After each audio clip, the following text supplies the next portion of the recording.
27 April నాడు హైదరాబాద్లో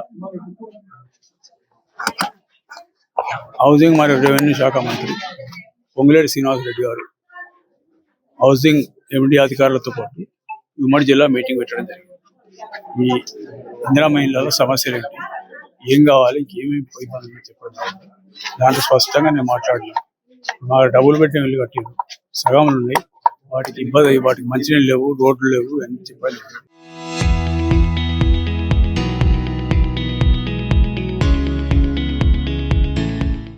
దానికి ఆయన స్పందించను, తప్పకుండా సహకారం చేస్తారు. అందుకోసమే ఈరోజు మొత్తం హౌసింగ్ డిపార్ట్మెంట్ వాళ్ళు, మున్సిపాలిటీ వాళ్ళు, రెవెన్యూ అందరూ తీసుకొని వచ్చినారు. అన్ని చూసి ఇప్పుడు మొత్తం 630 అయినా కానీ నా మిగతా మొదలు కాలేదు. మొదలై వివిధ దశలు ఉన్నాయి, 492 అందుకే 360 దాదాపు కంప్లీట్ అయింది. కాకపోతే వాటికి కనెక్షన్లు బాత్రూమ్ అవన్నీ చేసేది. ఇంకొక 190 ఒక 48 మాత్రం కోర్టు కేసు ఉందంటే వాళ్ళతో మాట్లాడతారు. ఎవరైతే కోర్టు కేసు వాళ్ళతో మాట్లాడి వాళ్ళకి డిస్కస్ చేసి వాళ్ళకు ఆల్టర్నేటివ్ జాగ్రత్తలు ఇచ్చి అవి కూడా చేతిలోకి తీసుకొని ఈ 492 ఎన్ని డబ్బులు అయితే పూర్తి చేస్తారు.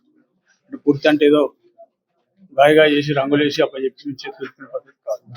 ఇచ్చే పరిస్థితికి వచ్చినాడు. నేను ఇలా ఇస్తానంటే ఆదేశిస్తానంటే తెల్లారి వారి ఇంట్లో పోయి వంట చేసుకుని ఉండే పరిస్థితి ఉండాలి. దానికోసమే ప్రయత్నం చేస్తాను తప్పకుండా. ఒక 3 నెలలు ఈ మేలంతా మాకు సర్వెంట్ సరిపోతుంది, ఎస్టిమేట్లు చేస్తూ బ్యాలెన్స్ ఎంత చేయడం టైం పడుతుంది. ఒకసారి ఎస్టిమేట్ మొత్తం కన్ఫ్యూజన్ అయిపోయిన తర్వాత దాన్ని బట్టి మంత్రి గారి దగ్గర మాట్లాడి ఇన్ని డబ్బులు ఇస్తే కంప్లీట్ అవుతాయని మాట్లాడి ఖచ్చితంగా మే లోపల శాంక్షన్ తీసుకొని వచ్చి జూన్, జూలై, ఆగస్టు ఈ 3 నెలల లోపల పూర్తి కంప్లీట్ చేసేసి, పూర్తి అంటే దాదీసినాడు వాళ్ళకి తాలపు చేయించేస్తాం. తాలపు చేయించేసి తెల్లారి వైపు చేస్తాం. దాదీసి కాయిదాలు ఇచ్చి కాదు, దాదీసినాడు ఓనర్షిప్ తో పాటు వాళ్ళకి తాలపు చేలు కూడా ఇచ్చేసి అప్పుడు ఇదివరకు అయితే దాదీసి దానికి ఒక పద్ధతి లేదు, ఒక పారామీటర్స్ లేదు, ఒక సిస్టమ్ లేదు. ఇష్టం వాడి తీసింది దాదీసి 2 నెలల నుంచి వాళ్ళ పంచాలని మా మీద దూసిపోయింది. ఇవాళ అందుకోసమే పాత సిస్టమ్ అని క్యాన్సిల్ చేస్తున్నా. ఎవరెవరైతే లాస్ట్ టైం ఇక్కడ ఇల్లు కట్టేటప్పుడు ఒక 30-40 ఇండ్లు కూలగొట్టిన, కొత్త బేస్మెంట్లు కూలగొట్టిన, ఇటువంటివి ఉన్నాయి. అవన్నీతో పాటు ఇప్పుడు రోడ్ వైడనింగ్ కార్యక్రమాలు ఇక్కడెక్కడైతే కొన్ని ఇల్లు పోతాయి, పూర్తి మీద వాళ్ళే పోతాయి, వాళ్ళకు కూడా అలాంటి చేసి ప్రోగ్రామ్. ఇవన్నీ తీసి 50, 60, 70 ఇళ్ళన్నా కూడా వాళ్ళకి అలాట్మెంట్ డైరెక్ట్ అయిపోతుంది. ఎందుకంటే వాళ్ళు నష్టపోయినారు కాబట్టి వాళ్ళకి డైరెక్ట్ ఇవ్వాల్సి వస్తుంది. మిగతా వాళ్ళకు 15 రోజుల ముందు మున్సిపల్ కమిషనర్, ఒక మేయర్ వాళ్ళందరూ కూర్చొని ప్రెస్ మీట్ పెట్టి చెప్తారు. ప్లస్ అప్లికేషన్ ఫైల్ చేసుకోవాలి. ఎందరు వస్తే అందుకే అర్హులు ఎందరు ఉంటారు, పారామీటర్స్ ఏవైతే దాన్ని పట్టుకొని దానికి బట్టి కండిషన్ చూసుకుని ఎవరైతే అర్హులు అవుతారో వాళ్ళు అర్హుడైన లిస్టు ఫైనల్ చేసిన తర్వాత 400 2,000 మంది వస్తారు. అలా అర్హులందరినీ చూసి 500 ఉంటారు, 1000 ఉంటారు చూసి దాన్ని బట్టి డ్రా తీస్తాం. డ్రా కూడా స్పష్టంగా ట్రాన్స్పరెంట్ గా తీస్తాం. ఎక్కడ కూడా ఎవరి పైరవులు ఉన్నాయి, మీ అందరం బట్టి డ్రా తీస్తాం. డ్రా తీసి వెంటనే తాలూకులు ఇచ్చేస్తాం. ఇచ్చేసి ఒక 2-3 టైం లోపల ముఖ్యమంత్రి గారు వస్తారు.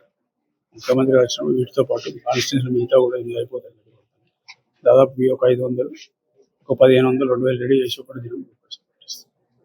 చేస్తాం. ఎవ్వరి ప్రమేయం లేదు. ఎక్కడ రూపాయి మారినా నేను ఒప్పుకోను.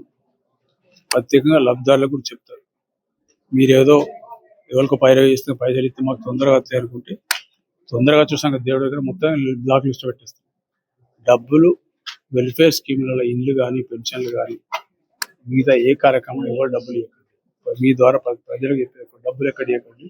డబ్బులు ఇస్తే మీరు నష్టపోతారు, డబ్బులు పోతే మీకు స్కీమ్లో పోతుంది, స్కీమ్ రాదు. మీ ద్వారా చెప్తున్నాను ఒకసారి. ఇప్పుడు ఇవన్నీ చూసిన తర్వాత అర్థమైంది, నాకు కూడా అర్థమైంది. కొంచెం కాలు మంచిగా అయినప్పుడు ఇంకో 2 నెలలు మంచిగా అయిన తర్వాత నేను కూడా ప్రతి వారం ఒక 5-6 వాటలు పెట్టుకుని 3 వాళ్ళు కలిపి ఒకటే కాదు డైరెక్ట్ వాడలకు పోయి ఆడ కూర్చోండి.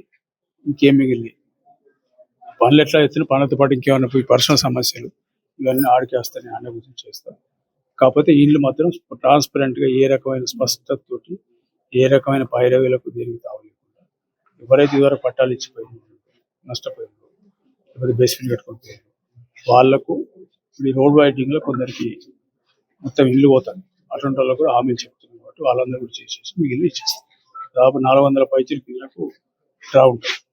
మిగతా 92 పోయిన వాళ్ళకి వీళ్ళకి సెటిల్ చేస్తాం.